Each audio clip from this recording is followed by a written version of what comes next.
All right, thanks for being with us and welcome back. Well, the Democrat strategy to try to sway the Republican primaries is under scrutiny right now.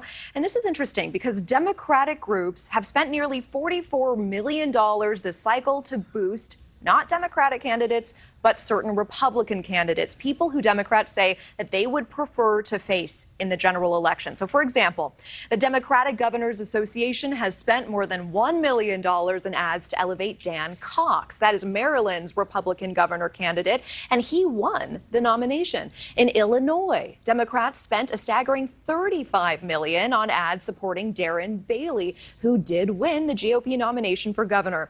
And the same situation unfolding in Pennsylvania. Democrats spending money to boost Doug Mastriano's profile in the Pennsylvania governor's race. However, the strategy, we should know, does not always work. Democrats spent millions of dollars in several different primaries in Colorado and California, but were not successful there. So we do want to ask our roundtable panel, should political parties meddle in each other's primaries? Let's start with you, Erin. This isn't anything new. Unfortunately, the more aggressive TV ad buys, I think, are the newer portion of this.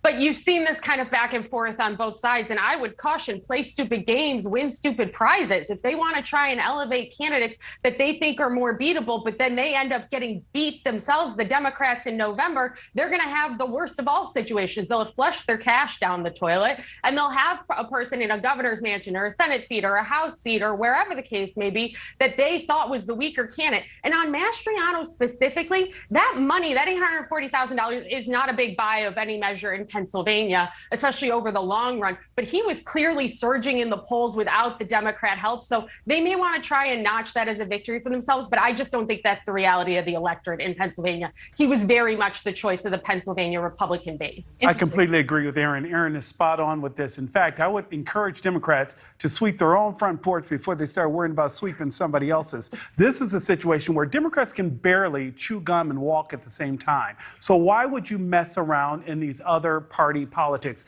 This is the problem with that. Erin hit it right on the head. You play stupid games, you get stupid prizes. Nothing is guaranteed. You cannot say to a constituency that, hey, the election was not rigged, it was fair, but yet you promote candidates who say that it is. It sends a mixed message to your own voters, and it signals to them that you don't believe in their power to elect a strong candidate. Interesting. Dr. Tracy, what do you think? Well, first of all, I am a Democrat and I can walk and chew gum at the same time. Secondly, when it comes to this sort of situation, what we're talking about is taking too much risk. When states are attempting to pass laws that will allow them to override the popular vote, when they're putting in place people within the Secretary of State's offices that will meddle with the elections, what we need to do as Democrats is we need to support our own candidates and rally behind them so that we can win in November. I mean, this all sounds very well and good. Candice, do you think there's ever a situation where this is appropriate and, frankly, we're just dealing with reality and reality calls for sometimes unsavory things? No, not right now.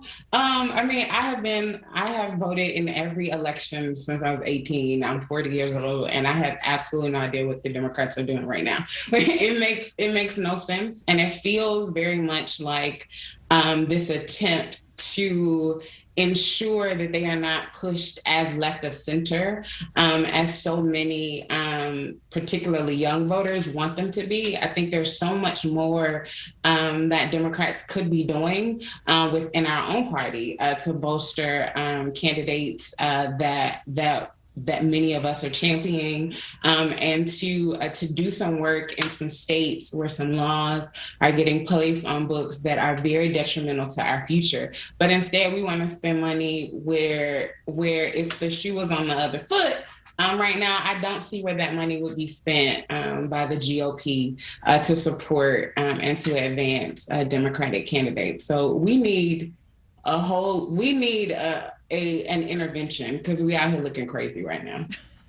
There seems to be some level of concordance with our panel. I do want to turn it over to Erin. We know that, you are a Republican strategist. You are the former communications director for both Senator Cruz and President Trump's reelection campaign. You mentioned that this is nothing new. In these campaigns that you were a part of, was the strategy ever deployed? And would you ever deploy the strategy in the future?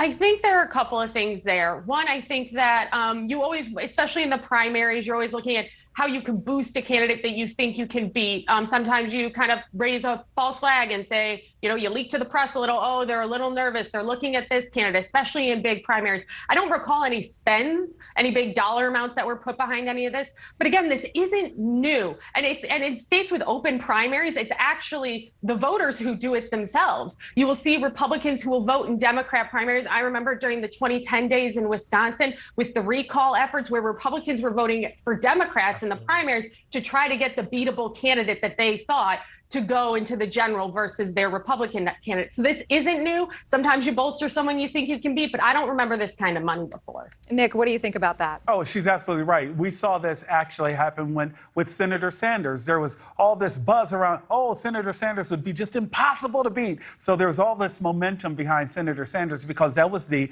actual candidate that many in the GOP had preferred at that time. This is not new. This is not necessarily a winning strategy, but it can be a dangerous one. And this is why I think so many caution against it.